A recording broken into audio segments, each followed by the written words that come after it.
Hello viewer, welcome back to our channel Maths Zone with PP.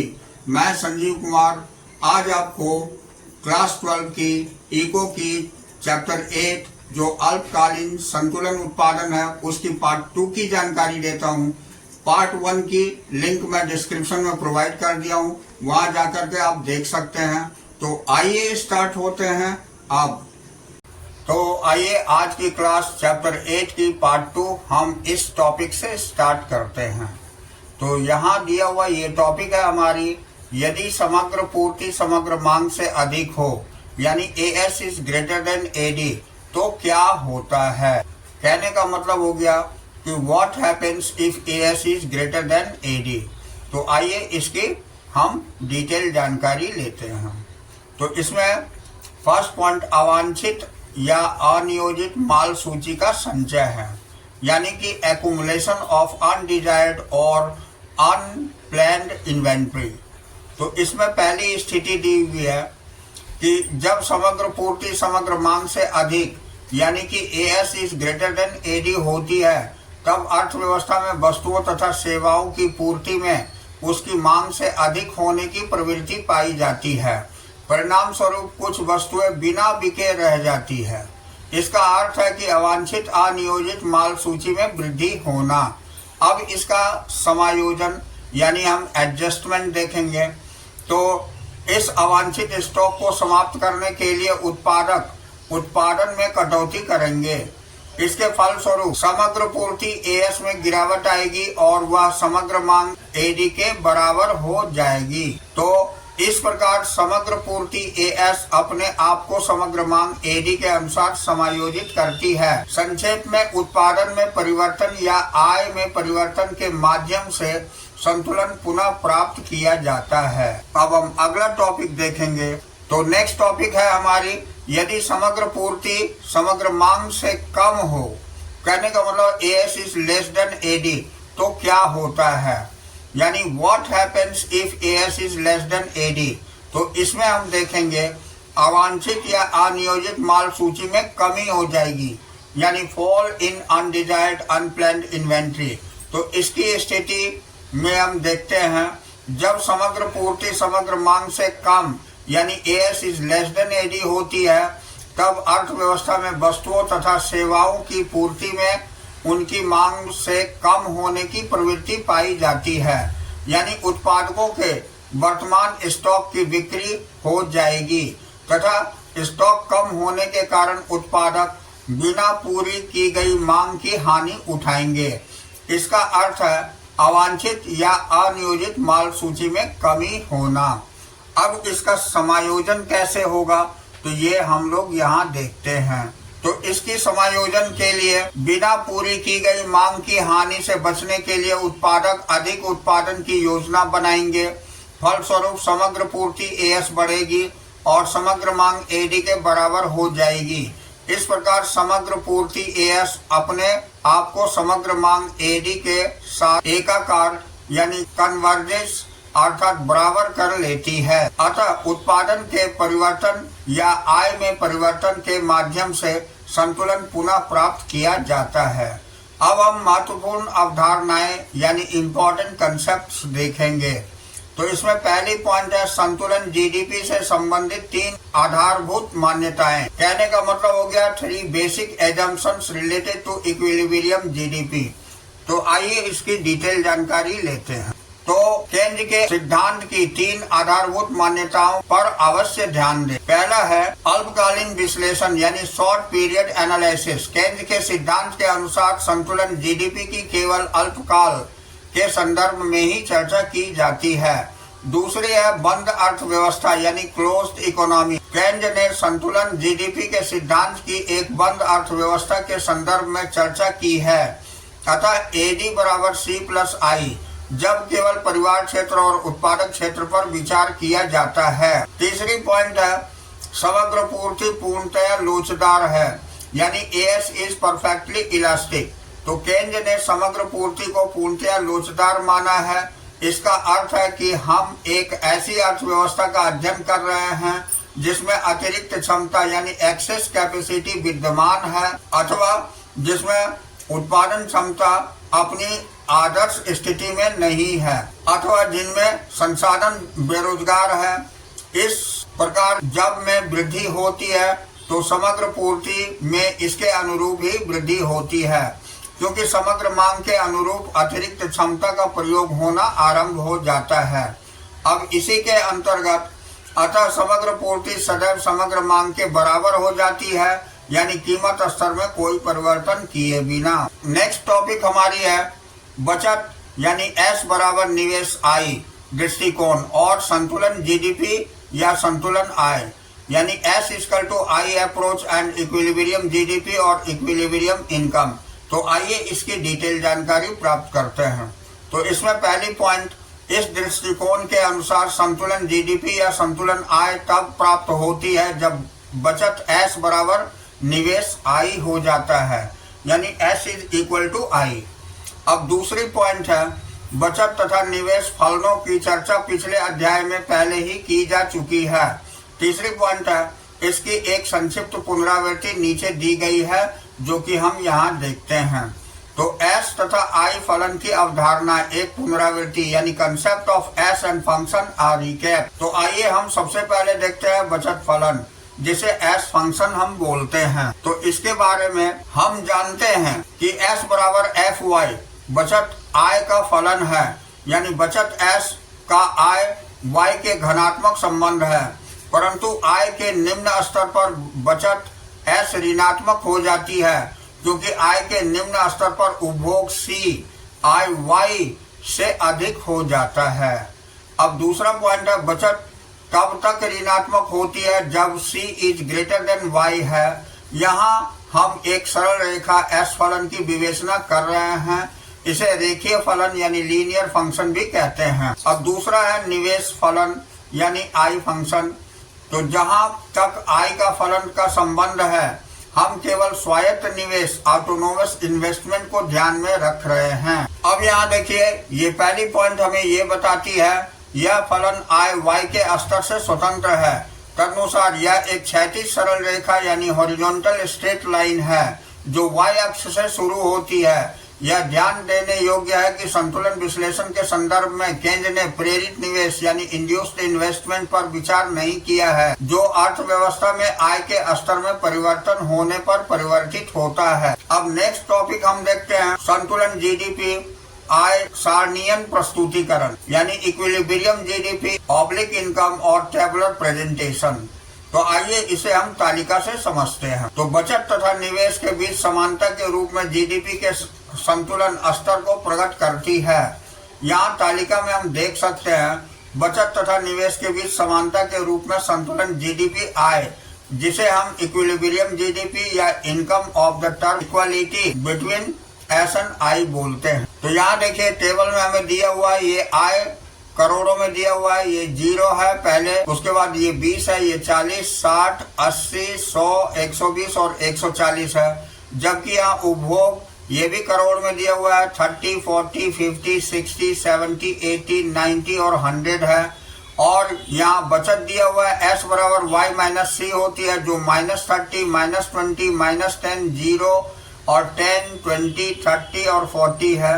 और यहाँ निवेश भी दिया हुआ है जिसे I बोलते हैं, ये 2020 की निवेश हो रही है हर स्टेप्स में। तो इस तालिका से क्या व्यक्त होती है ये मैं यहाँ बताता हूँ। तो तालिका 8.2 में संतुलन तब होता है जब बचत बराबर निवेश हो जाती है यानी 20 करोड़। अब संतुलन आय GDP बराबर 100 करोड़ है।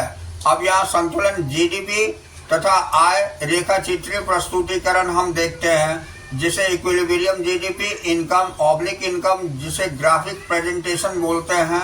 तो आइए इसकी डिटेल जानकारी लेते हैं। यहाँ चित्र 8.6 बचत और निवेश फलनों तथा संतुलन GDP यानी ऑब्लिक आय को प्रकट करती है या आय को प्रकट करती है। यहाँ देखिए इस ग्राफ में ये दिया हुआ ये -30 से सेविंग हमारी जा रही है। ये ऊपर की ओर जो एक्स एक्सिस को यानी आई की रेखा को एक्स एक्सिस के पैरेलल जो आई की रेखा है उसको ई पॉइंट पर काटती है और ये 100y जब हमारी 100 होती है तो ये सेविंग हमारी 20 हो जाती है, जो ई पॉइंट पर काटती है। तो आइए इसकी अवलोकन हम देखते हैं। तो OI अस्थिर निवेश है जो IY के स्तर से स्वतंत्र है।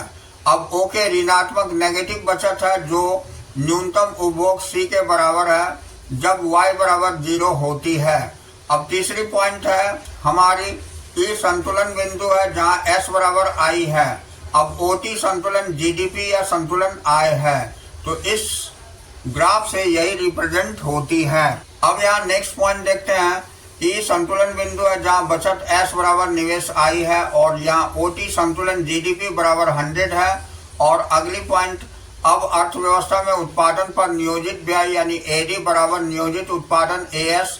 भले ही जब बचत के कारण परिवारों की समस्त आय को व्यय में परिवर्तित नहीं किया जाता है, क्योंकि बचत S के माध्यम से व्यय की हानि की निवेश I के माध्यम से व्यय के लाभ द्वारा पूरा किया जाता है। अब नेक्स्ट पॉइंट है, आय तथा व्यय बराबर होने के कारण या नियोजित उत्पादन या नियोजित उत्पादन पर व्यय बराबर होने के कारण उत्पादकों के पास कोई अवांछित स्टॉक नहीं होता है, इसलिए आय का स्तर यानी GDP संतुलन की अवस्था में होता है। अब अगली पॉइंट हम देखेंगे, यदि बचत निवेश से अधिक हो यानी S is greater then I हो तो क्या होता है, यानी what happens if S is greater then I। तो इसमें हम देखते हैं अवांछित अनियोजित माल सूची का संचय होता है, जिसे हम एक्युमुलेशन ऑफ अनडिजायर्ड या अनप्लान्ड इन्वेंट्री बोलते हैं। तो आइए इसकी स्थिति की जानकारी लेते हैं। तो यहाँ हम देखते हैं स्थिति के अंतर्गत यदि बचत निवेश से अधिक S is greater then I होता है तो इसका अभिप्राय उस स्थिति से है जिसमें बचत S के माध्यम से व्यय में कमी यानी निवेश के माध्यम से व्यय में वृद्धि से अधिक होती है। इसके अनुसार अर्थव्यवस्था में कुल व्यय उतनी राशि से कम हो जाएगी जो नियोजित उत्पादन को खरीदने के लिए होनी चाहिए। कुल उत्पादन बिना बिका रह जाएगा और उत्पादकों के पास अवांछित स्टॉक जमा हो जाएगा। अब इसका समायोजन यानी एडजस्टमेंट देखेंगे। इस स्टॉक को समाप्त करने के लिए उत्पादक अब कम उत्पादन करने की योजना बनाएंगे। इसका अर्थ है कि अर्थव्यवस्था में कम आय होगी और कम आय का अर्थ कम बचत है। यह प्रक्रिया तब तक जारी रहेगी जब तक कि बचत निवेश के बराबर नहीं हो जाती यानी S बराबर I। अतः आय स्तर Y के परिवर्तन के माध्यम से S तथा I के बीच में समानता को पुनः प्राप्त किया जाता है। अब हम अगली टॉपिक देखेंगे जो कि हमारी यदि बचत निवेश से कम यानी S is less than I हो तो क्या होता है, यानी what happens if S is less than I होती है। तो इसमें हम देखते हैं अवांछित या अनियोजित माल सूची में कमी हो जाती है, जिसे हम ऑल इन अनडिजायर्ड या अनप्लान्ड इन्वेंट्री कहते हैं। तो इसकी स्थिति कब होती है, यदि बचत निवेश से कम यानी S is less than I होती है तो इसका अभिप्राय उस स्थिति से है जिसमें बचत S के माध्यम से व्यय में कमी यानी निवेश I के माध्यम से व्यय में वृद्धि से कम होती है। इसके अनुसार अर्थव्यवस्था में कुल व्यय उतनी राशि से अधिक हो जाएगी जो नियोजित उत्पादन को खरीदने के लिए होनी चाहिए। यह समग्र मांग की समग्र पूर्ति से अधिक AD is greater then AS होने की स्थिति है। अब स्टॉक कम होने के कारण उत्पादक बिना पूरी की गई मांग की हानि उठाएंगे। अब इसका एडजस्टमेंट कैसे करेंगे यानी समायोजन। तो इस स्थिति का सामना करने के लिए उत्पादक अब अधिक उत्पादन करने की योजना बनाएंगे और अधिक उत्पादन का अर्थ अधिक आय और अधिक आय का अर्थ अधिक बचत होगा। यह प्रक्रिया तब तक जारी रहेगा जब तक कि बचत निवेश के बराबर नहीं हो जाती यानी S is equal to I। यहाँ भी आय का स्तर Y में परिवर्तन के माध्यम से S तथा I के बीच समानता को पुनः प्राप्त किया जा सकता है। अब हम महत्वपूर्ण अवधारणाएं देखेंगे जिसे हम इम्पोर्टेंट कंसेप्ट्स बोलते हैं। तो इसमें AS और AD तथा S तथा I के बीच एक समानता दिखाई गई है। तो आइए इसे टेबल में हम देखते हैं। यहाँ पर Y हमने ले लिया है 0, 50, 100, 200, 300, 400 एंड 500। जबकि उपभोग यहाँ है 50, 75, 100, 150, 200, 250, 300 और यहाँ बचत हो जाती है हमारी -50, -25, 0, 50, 100, 150, 200 और निवेश यहाँ पर है सभी जगह पर हमारी 100 है, यानी कि इक्वल निवेश होती है हर स्टेप्स में। और यहाँ एडी जिसे हम C प्लस आई बोलते हैं, इसका टोटल हो जाता है C और I को जोड़ने से पहली 150, फिर 175, 200, 250, 300, 350, 400। अब AS देखते हैं बराबर C प्लस S करते हैं, वो है 0, 50, 100, 200, 300, 400, 500। तो अब इस टेबल के अनुसार हमने क्या देखा कि I के संतुलन स्तर पर S बराबर I यानी कि 100 इक्वल टू 100 है और AD बराबर AS यानी 300 इक्वल टू 300। तो अब चित्र 8.7 AS और AD तथा S तथा I के बीच एक साथ समानता को प्रकट करता है, यानी संतुलन बिंदु E पर प्राप्त हुआ है जब AS बराबर AD होगी, जैसा कि चित्र 8.7a में दिया हुआ है, और E बिंदु जो है पर ये दिखाई गई है जब S बराबर I, जैसा कि चित्र 8.7b में दिखाया गया है। तो आइए इसमें हम देख लेते हैं ग्राफिकल रिप्रेजेंटेशन। तो यहाँ देखिए ये Y इनकम हमारी X अक्ष पर है और ये AS और AD है। तो इसमें ग्राफ को दिखाया गया है, जो यहाँ AD बराबर C प्लस I की ग्राफ ये खींची हुई है, जबकि ये Y की ग्राफ हमारी 45 डिग्री से जाती है जो कि AS के बराबर है। ये दोनों E पॉइंट पर काटती है और यही E जो है इसकी जहाँ AS बराबर AD हो जाती है। अब यहाँ अवलोकन के अंतर्गत हम देखते हैं AS तथा AD के बीच समानता बिंदु E पर है, जो यह दर्शाता है कि S और I के बीच समानता बिंदु E ये 8.7 पर है। यहाँ केवल एक ही संतुलन GDP है जब AS बराबर AD या S बराबर I है। किसी भी स्थिति में संतुलन GDP बराबर OL है। ये नीचे की ग्राफ में भी ये दिखाई गई है। ये जो पॉइंट है ये हमारी संतुलन बिंदु है, जबकि ये ग्राफ आपको S और I के बीच दिखाई गई है। तो दोनों ही कंडीशन में E पॉइंट जो है ये संतुलन बिंदु है। अब आइए आगे की पॉइंट्स हम देखते हैं। तो यहाँ I का संतुलन स्तर OL है। यह ध्यान देने योग्य बात है कि AS बराबर AD के बीच समानता का अर्थ S तथा I के बीच समानता और S तथा I के बीच समानता का अर्थ AS बराबर AD के बीच समानता है। अब इससे आगे इसके अनुसार संतुलन I का केवल एक ही स्तर है जब AS बराबर AD तथा S बराबर I है। अब यहाँ देखिए, यहाँ पर हमारी दी हुई है C, S, I और Y का निपटान सूची, जिसको कि आप न्यूमेरिकल सॉल्यूशन है ये एग्जाम्पल के तहत किया गया है, जो कि आप फॉर्मूला लगा करके आसानी से कर सकते हैं। तो आइए इसके बाद की मेन चैप्टर पर हम चलते हैं। ये सारी एग्जाम्पल है जिसे आप आराम से कर सकते हैं। तो यहाँ पर अगली टॉपिक हमारी है संतुलन में खिसकाव यानी अतिरिक्त निवेश डेल्टा I का प्रभाव। तो आइए यहाँ हम फर्स्ट पॉइंट देखते हैं। निवेश में वृद्धि के कारण समग्र मांग AD के स्तर में वृद्धि होती है, तदनुसार AD फलन ऊपर की ओर खिसक जाता है। चित्र 8.8 व्याख्या करता है कि यह संतुलन GDP को कैसे प्रभावित करता है। तो आइए हम ग्राफिकल रिप्रेजेंटेशन में इसे देखते हैं। तो यहाँ पर हमारी 45 डिग्री की एंगल से ये Y बराबर AS लाइन खींची गई है, जबकि ये आपको E पॉइंट से होते हुए AD लाइन खींची गई है जो C प्लस I के बराबर होगी, और यहाँ F पॉइंट से ये आपको AD1 खींची गई है जिसमें C plus I plus delta I है। तो ये डेल्टा I ये इन्वेस्टमेंट की ग्रोथ है यानी वृद्धि है। अब ये दोनों पॉइंट E पर काटती है, जो कि A और B पर काटती है, जो कि B से इसके बीच का डिफरेंस डेल्टा I है और यहाँ J से K के बीच का डिफरेंस डेल्टा Y है। तो आइए इसका अवलोकन देखते हैं। तो इसके अवलोकन में बिंदु A एक प्रारंभिक संतुलन को प्रकट करता है जब AD बराबर C प्लस I तथा संतुलन GDP बराबर OJ है। अब दूसरी पॉइंट बिंदु B संतुलन को प्रकट करता है जब AD बराबर C प्लस I है प्लस डेल्टा I है तथा संतुलन GDP बराबर OK है। ये यहाँ से यहाँ तक। अब तीसरी point delta Y is greater than delta I है, गुणक प्रभाव के कारण ये है। तो अब हम आगे देख। अब अगली पॉइंट हमारी है संतुलन जीडीपी का प्रारंभ स्तर ओजे है, और नेक्स्ट पॉइंट अतिरिक्त निवेश डेल्टा आई के कारण एडी के फलन ऊपर की ओर सरक जाता है। इसे हम C plus I plus delta I के द्वारा व्यक्त किया जाता है। अब तीसरी पॉइंट है इसके कारण संतुलन जीडीपी ओजे से बढ़कर ओके हो जाती है।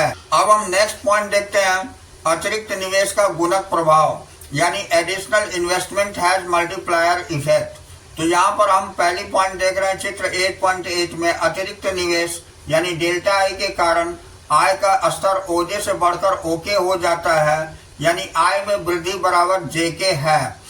तो आय की इस वृद्धि को अतिरिक्त निवेश का आकार डेल्टा आई बराबर ईएफ से तुलना की गई है। आपको ज्ञात होगा कि आय में होने वाली वृद्धि निवेश के में होने वाली वृद्धि से अधिक है, यानी जेके इज ग्रेटर देन ईएफ। अतः हम इस निष्कर्ष पर पहुंचते हैं कि अतिरिक्त निवेश के कारण जीडीपी आय का उत्पादन के स्तर का गुणक प्रभाव उत्पन्न होता है। यह हमें गुणक की अवधारणा की ओर ले जाता है। अब हम नेक्स्ट पॉइंट देखेंगे जिसे निवेश गुणक और उसकी क्रियाविधि बोलते हैं, यानी investment multiplier and it's mechanism. तो आइए इसकी पहली पॉइंट हम गुणक की अवधारणा देखते हैं, द कंसेप्ट ऑफ मल्टीप्लायर। तो इसकी पहली पॉइंट है हमने देखा कि अर्थव्यवस्था में किस प्रकार अतिरिक्त निवेश डेल्टा आई के कारण अतिरिक्त उत्पादन डेल्टा वाई होता है। इसमें यह भी नोट किया जाता है कि उत्पादन या आय होने वाली वृद्धि डेल्टा वाई निवेश में होने वाली वृद्धि डेल्टा आई की तुलना में कई गुना अधिक होती है। अब अगली पॉइंट वह तत्व जिसके द्वारा उत्पादन आय में वृद्धि निवेश में वृद्धि से अधिक होती है। निवेश गुणक या उत्पादन गुणक के कहलाता है। इसको उत्पादन या आय में वृद्धि तथा निवेश में वृद्धि के कारण अनुपात के रूप में मापा जाता है, यानी it is measured as the ratio between the increase in output या income and increase in investment. अब आइए अब अगली पॉइंट हम महत्वपूर्ण अवधारणाएं यानी इंपॉर्टेंट कंसेप्ट देखेंगे। तो इसके अंतर्गत सबसे पहली पॉइंट हम देखेंगे निवेश गुणक या उत्पादन गुणक। इसे हम इन्वेस्टमेंट मल्टीप्लायर और आउटपुट मल्टीप्लायर भी कहते हैं। तो आइए इसे देखते हैं। निवेश गुणक या उत्पादन गुणक से अभिप्राय उस संख्या से है जिसके द्वारा उत्पादन या आय में वृद्धि डेल्टा वाई निवेश में वृद्धि डेल्टा आई से अधिक होती है। इसे उत्पादन या आय में परिवर्तन या निवेश में परिवर्तन के बीच अनुपात के रूप में मापा जाता है, यानी के बराबर आप delta Y upon delta I कह सकते हैं। यहाँ के बराबर गुणक है और डेल्टा वाई उत्पादन या आय में परिवर्तन है और डेल्टा आई निवेश में परिवर्तन है। अब इसका एग्जाम्पल आप इसी फॉर्मूले के आधार पर सॉल्व कर सकते हैं। अगली टॉपिक पर हम आते हैं। तो गुणक तथा सीमांत उपभोग प्रवृत्ति एमपीसी के बीच संबंध, ये relationship between multiplier and MPC जिसे हम मार्जिनल प्रोपेंसिटी टू कंज्यूम कहते हैं। तो आइए इसकी डिटेल जानकारी लेते हैं। तो पहली पॉइंट है गुणक तथा सीमांत उपभोग प्रवृत्ति एमपीसी के बीच प्रत्यक्ष संबंध होता है, यानी एमपीसी का मूल्य अधिक होने से गुणक अधिक होगा और एमपीसी का मूल्य कम होने से गुणक कम होगा। अब नेक्स्ट पॉइंट, वास्तव में गुणक का अनुमान प्रायः सीमांत उपभोग प्रवृत्ति एमपीसी के संदर्भ में अग्रलिखित प्रकार से लगाया जाता है, जो कि यहाँ दिखाया गया है। यहाँ के बराबर हम 1/1 माइनस एमपीसी कह सकते हैं। ये इम्पोर्टेंट फॉर्मूलास है।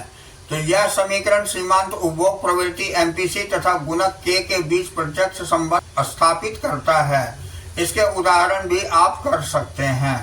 अब आइए हम महत्वपूर्ण अवधारणाएं जिसे हम इम्पोर्टेंट कंसेप्ट बोलते हैं, तो इसे देखते हैं। हम के बराबर 1/1 माइनस एमपीसी कैसे प्राप्त करते हैं। तो how do we find that k equal to 1/1 minus MPC. तो हम जानते हैं k बराबर delta Y upon delta I होती है। तो यह भी हम जानते हैं कि y बराबर c प्लस आई होगा संतुलन की अवस्था में, और इसके अनुसार delta Y delta c plus delta I हो जाएगा, और इसके बाद डेल्टा आई जो है delta Y minus delta c होगा। यहाँ डेल्टा आई निवेश में परिवर्तन, डेल्टा वाई आय में परिवर्तन और डेल्टा सी उपभोग में परिवर्तन है। अब हम देखते हैं तो यहाँ k बराबर delta Y upon delta Y minus delta C हो जाएगा। ये समीकरण फर्स्ट से डेल्टा आई के मूल्य को रखने पर होगा और समीकरण में दाईं तरफ डेल्टा वाई से भाग देने पर delta Y upon delta Y और delta Y upon delta Y minus delta C upon delta Y हो जाएगा।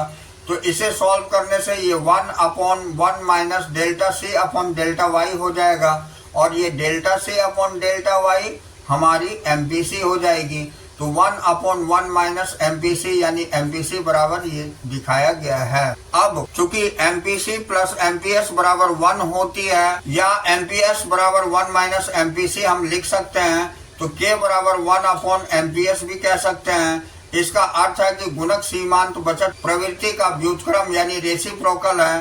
तो एमपीएस का मूल्य जितना अधिक होगा गुणक के का मूल्य उतना ही कम होगा।